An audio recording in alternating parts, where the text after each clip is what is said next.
Bombay stock exchange यानी BSE, जहां रोजाना लाखों ब्रोकर्स और इन्वेस्टर्स ट्रेडिंग करते हैं, कहा जा सकता है कि यही वो जगह है जहां से भारतीय पूंजी बाजार परवान चढ़ा है। 146 साल से बीएसई स्टॉक मार्केट में लोगों के भरोसे का प्रतीक बना है और इसीलिए आज हमने चुना है बीएसई को आज का स्वदेश हीरो।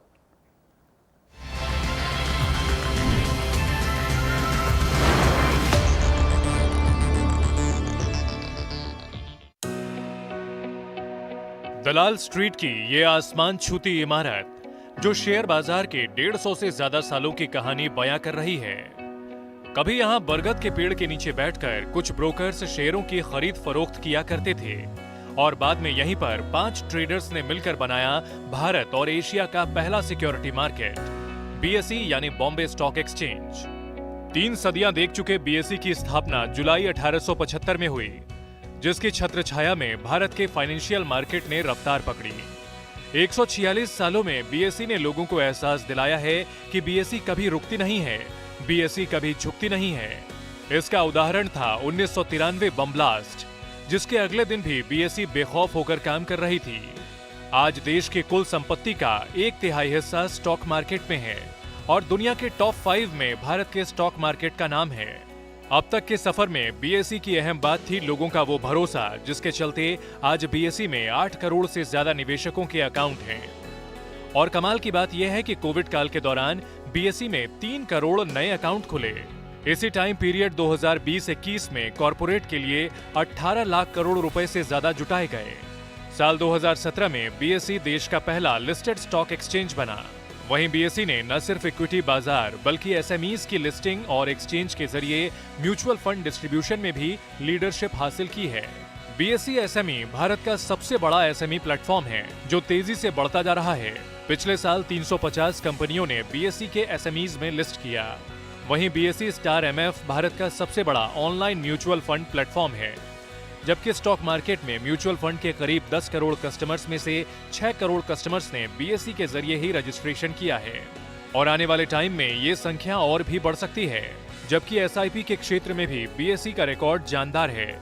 बीएसई हर महीने लगभग 2 लाख नए एसआईपी जोड़ता है। बीएसई की गिनती अब दुनिया के सबसे तेज एक्सचेंज में होती है। बीएसई की इलेक्ट्रॉनिक ट्रेडिंग प्रणाली की तेजी का अंदाजा इस बात से लगाया जा सकता है कि ये सिर्फ 6 माइक्रोसेकंड से भी कम समय में रिस्पॉन्स करता है। इसलिए बीएसई को दुनिया का सबसे तेज स्टॉक एक्सचेंज माना जाता है और इसका क्रेडिट जाता है बीएसई के सीईओ आशीष चौहान को। एशिया के सबसे पुराने एक्सचेंज बीएसई को मजबूत बनाने में जिन्होंने बड़ी भूमिका निभाई है। आईआईटी मुंबई से बीटेक और आईआईएम कोलकाता से पीजीडीएम होल्ड करने वाले आशीष चौहान, जिनकी कोशिशों से भारत में मोबाइल ट्रेडिंग की शुरुआत हुई। अपनी स्थापना के बाद से ही भारतीय पूंजी बाजार के विकास में बीएसई ने बड़ी अहम भूमिका निभाई है और इसलिए हमने चुना है बीएसई को आज का अपना स्वदेश हीरो। चलिए तो यहाँ पर बीएसई की कहानी सुनते हैं। हमारे साथ अब जुड़ चुके हैं बीएसई के सीईओ आशीष चौहान। स्वागत है आपका सर ईटी नाउ स्वदेश में और स्वदेश आर में।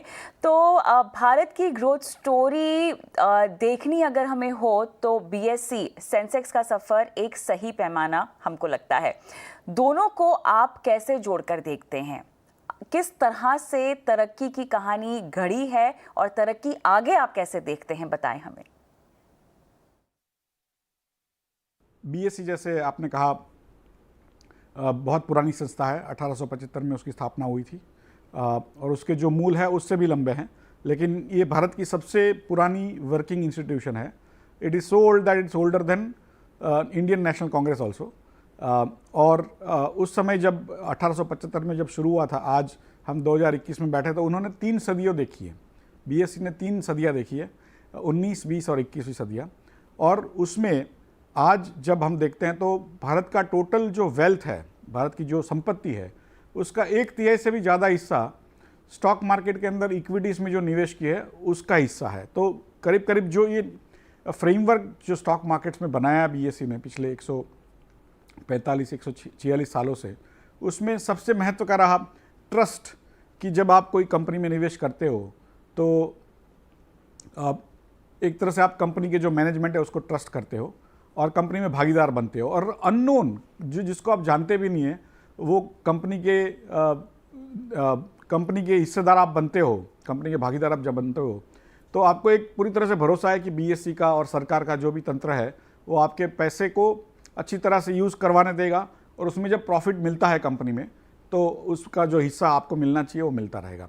तो मुझे लग रहा है ये पूरा जो तंत्र बना हुआ है 146 सालों से वो बहुत अच्छी तरह से सुदृढ़ तरीके से चल रहा है। गवर्नमेंट ने भी सेबी की रचना की 1990s में, और आज एक तरह से भारत सबसे बेहतर मार्केट्स में गिना जाता है। वर्ल्ड के 5 से टॉप 5 और टॉप 6 कंट्रीज़ में उसका नाम आता है। बिल्कुल, लेकिन अगर हम देखें एक तरह से आशीष जी, तो कई दशकों से बीएसई निवेशकों के साथ चला है, तब और अब मार्केट में जो इन्वेस्टर्स हैं उनमें उनके माइंडसेट में किस तरह का बदलाव आते हुए आपने देखा है?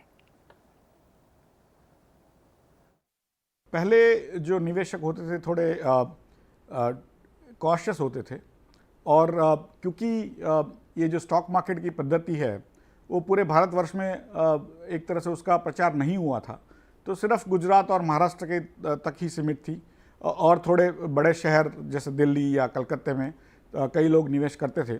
लेकिन पिछले 10 सालों में इंफॉर्मेशन टेक्नोलॉजी के जो एम्प्लॉयज़ हैं जो बहुत अधिक कमाते हैं और अधिक बचत भी करते हैं, तो वो भी एक तरह से निवेश करना चाहते हैं, और बैंकों में जो जब फिक्स डिपॉजिट हम रखते हैं तो उसमें आजकल कम इंटरेस्ट मिलने लगा है, तो वो लोग भी स्टॉक मार्केट की तरफ उनका झुकाव बढ़ा है। रिटायरीज जो है जो अपने पैसे को ज़्यादा एक तरह से सेफ रखना चाहते हैं, वो भी क्योंकि बैंकों में आज निवेश करने से, फिक्स डिपॉजिट में रखने से या सेविंग बैंक में रखने से बहुत कम इंटरेस्ट मिलता है, तो वो लोग भी जो है स्टॉक मार्केट की तरह आकर्षित हुए हैं। जो यंगस्टर्स है 18 साल 19-20 साल के जो लड़के लड़कियां हैं, वो भी आज मोबाइल के द्वारा स्टॉक मार्केट में डायरेक्ट या इनडायरेक्टली निवेश करने का मतलब है कि आप म्यूचुअल फंड के जरिए या कोई पोर्टफोलियो मैनेजमेंट स्कीम के जरिए भी आप निवेश करते हैं। तो पिछले 1.5 साल के अंदर अंदर जब से कोविड शुरू हुआ है तब से बीएसई में करीब 3 करोड़ नए इन्वेस्टर अकाउंट्स खुले हैं, जबकि पूरे 144 साल में उसके पहले सिर्फ 5 करोड़ अकाउंट खोले थे। तो करीब 60% जो ज़्यादा नए अकाउंट्स ये कोविड के दरमियान खुले हैं, क्योंकि लोग भी घर पे बैठे हुए थे, लोग भी टेलीविज़न देख रहे थे, और उनको लग रहा था कि भाई हम भी इसमें निवेश कर सकते हैं। थोड़ा एक उनको समझ भी मिली, और उसी की वजह से बहुत ज़्यादा लोग स्टॉक मार्केट की तरफ आए हुए हैं। लेकिन बीएसई का सफ़र यहाँ तक नहीं थमा है। हम देख रहे हैं कि अब आप एसएमईज के लिए भी प्लेटफॉर्म बनकर उभरे हैं। इनोवेशन सैंडबॉक्स भी लॉन्च किया है। किस तरह के डाइवर्सिफिकेशन का प्लान है, क्या योजना है? पिछले साल में 2020-21 में हमने 18 लाख करोड़ से अधिक पैसे इंडियन कॉर्पोरेट्स के लिए जुटाए, करीब $250 बिलियन, जो पिछले सालों की मात्रा में बहुत अधिक थे। और कोविड के दौरान इतने पैसे इकट्ठा करना आसान नहीं होता है, और लोगों को वो भी लगता था कि भारत की मार्केट में उतना दम नहीं है जो इतने ज़्यादा पैसा वो लोग जमा कर सके। लेकिन बीएसई बॉन्ड्स जो प्लेटफॉर्म है उसके द्वारा हमने उसको भी एक तरह से अच्छा अनुशासित किया है, और इसी की वजह से ज़्यादा से ज़्यादा लोग आज बॉन्ड्स में भी निवेश कर रहे हैं। म्यूचुअल फंड्स में आज बीएसई करीब एक महीने में 1.5 करोड़ से अधिक ट्रांजैक्शंस करती है। बिल्कुल यही जानना था हमें, क्योंकि म्यूचुअल फंड्स में हम देख रहे हैं छोटे निवेशकों का रुझान बढ़ा है। छोटी एसआईपी से भी बड़ी रकम वो जुटा पा रहे हैं। ये बताएं हमें, म्यूचुअल फंड्स के आपके पोर्टल को आखिर किस तरह का रिस्पॉन्स मिला है, क्योंकि यहाँ पर हम देख रहे हैं कि लोगों को म्यूचुअल फंड्स में निवेश के लिए बढ़ावा मिल रहा है। ये जो 1.5 करोड़ ट्रांजैक्शंस करीब 12 साल में 1000 से 1.5 करोड़ ट्रांजैक्शंस करना वर्ल्ड में बहुत कम प्लेटफॉर्म्स में होता है, और क्योंकि ये बीएसई के अंदर है तो स्वाभाविक है कि बीएसई की जितनी भी रिस्क मैनेजमेंट या आईटी की जो सिस्टम्स हैं वो उसका जो लाभ बीएसई स्टार एमएफ को भी मिलता है। और हमारे पास म्यूचुअल फंड के ही करीब 6 करोड़ जितने कस्टमर्स आज हमारे पास रजिस्टर्ड है। टोटल जो फोलियोज़ है म्यूचुअल फंड इंडस्ट्री में करीब 10 करोड़ है, उसमें से 6 करोड़ लोगों ने बीएसई के द्वारा निवेश किया हुआ है। और मुझे लग रहा है करीब करीब सभी जो बड़े और छोटे डिस्ट्रीब्यूटर्स हैं या प्लेटफॉर्म्स हैं जो निवेशकों से म्यूचुअल फंड के लिए पैसा जुटाते हैं, वो बीएसई पे धीरे धीरे करके आ रहा है। और आगे जाके आज हमें लग रहा है कि करीब 40 से 50% जितने भी ट्रांजैक्शन होते हैं म्यूचुअल फंड में वो बीएसई स्टार एमएफ के द्वारा होते हैं। मुझे लग रहा है आगे जाके वो 80 से 90% हो सकता है, और उसमें जो ग्रोथ देखने मिला है म्यूचुअल फंड में, वो भी मुझे लग रहा है उसमें बहुत सारा हिस्सा बीएसई स्टार एमएफ को देना चाहिए। लेकिन भारत और बीएसई के लिए अगला माइलस्टोन आप क्या मानते हैं? मुझे लग रहा है कि ओवरऑल जो बीएसई का वो रोल रहेगा वो आगे जाकर भी रहेगा। जैसे मैंने आपको बताया कि भारत की 1/3 से ज़्यादा जो संपत्ति है वो आज बीएसई से रिप्रेजेंटेटेड है, और आगे जाके मुझे लग रहा है और भी ज़्यादा जब फाइनेंशियलाइजेशन ज़्यादा बढ़ता रहेगा, ज़्यादा लोग भारत में इससे जुड़ते रहेंगे स्टॉक मार्केट में। जैसे मैंने आपको बताया 8 करोड़ से अधिक संख्या में हमारे पास आज निवेशक अकाउंट्स हैं, और मुझे लग रहा है कि अगले 2-3-5 सालों में ऐसा ही चलता रहा तो हमारे जो निवेशक की संख्या है वो भारत के किसानों की संख्या ज़्यादा बढ़ जाएगी। उसमें बहुत सारे किसान भी रहेंगे, लेकिन जो लोग सोचते थे कि भाई ये सिर्फ अमीरों के लिए ये साधन है स्टॉक मार्केट का, वो नहीं है। आज भारत का आम आदमी भी इसमें निवेश करता है, और उससे अधिक लाभ भारत को भी होता है, भारत की कंपनियों को भी होता है, क्योंकि जो कंपनियां पैसा जुटाती है वो जॉब्स क्रिएट करती है, तो भारत को भी एक तरह से फ़ायदा मिलता है। और वही पैसे जो है हम गोल्ड या सिल्वर या रियल एस्टेट में डालते हैं तो उतना ज़्यादा भारत के विकास में हम अपना योगदान नहीं दे पाते हैं, जबकि यहाँ पर हमें रिटर्न्स भी मिलता है, और उस बहाने भारत के विकास में भी हम योगदान दे सकते हैं। भारत के विकास की आप बात कर रहे हैं तो 5 ट्रिलियन का लक्ष्य तो नज़दीक नज़र आ रहा है, कोई और टारगेट सेट कर लेना चाहिए? ऐसे कई बीएसई कभी रुकी नहीं। बीएसई का 1993 में 1993 में बीएसई का बॉम्बिंग हुआ था, जहाँ कई सैकड़ों लोग मारे गए थे। उसके दूसरे दिन ही बीएसई ने ट्रेडिंग शुरू कर दिया था। तो बीएसई कभी रुकती नहीं है, और बीएसई कभी झुकती भी नहीं है, क्योंकि वो भारत के लिए एक सेवा करने के लिए हरदम तैयार रहती है कि भारत का जो धन है उसका ज़्यादा संचय हो, ज़्यादा लोगों को उसका लाभ मिले, फॉर्मलाइजेशन ऑफ इकोनॉमी का, और ज़्यादा से ज़्यादा कंपनियां भारत में पले पनपे, जिससे ज़्यादा से ज़्यादा जॉब्स क्रिएट हो।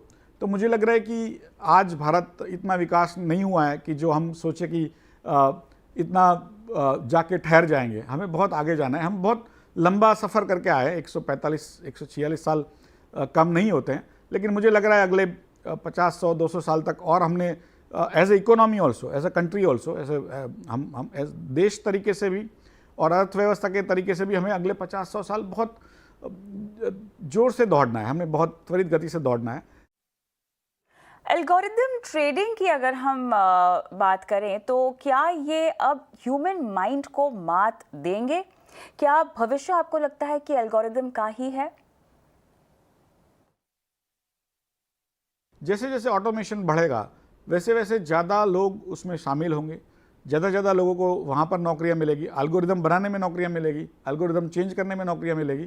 तो कल भी मैं किसी को उदाहरण दे रहा था कि जैसे फाइट में ड्रोन्स जब आने लगे तो अमेरिका में कई फाइटर पायलट्स को चिंता हो रही थी कि हमारी नौकरी चली जाएगी, लेकिन जो ड्रोन के जो संचालक थे वो तो कैलिफोर्निया में बैठ के अफगानिस्तान में वो सब काम कर रहे थे, लेकिन एक एक ड्रोन के पीछे 70-80 एनालिस्ट लगाए हुए थे कि जो हर चीज़ का मुआयना करे, हर चीज़ को एनालाइज करके उनको वापस दे।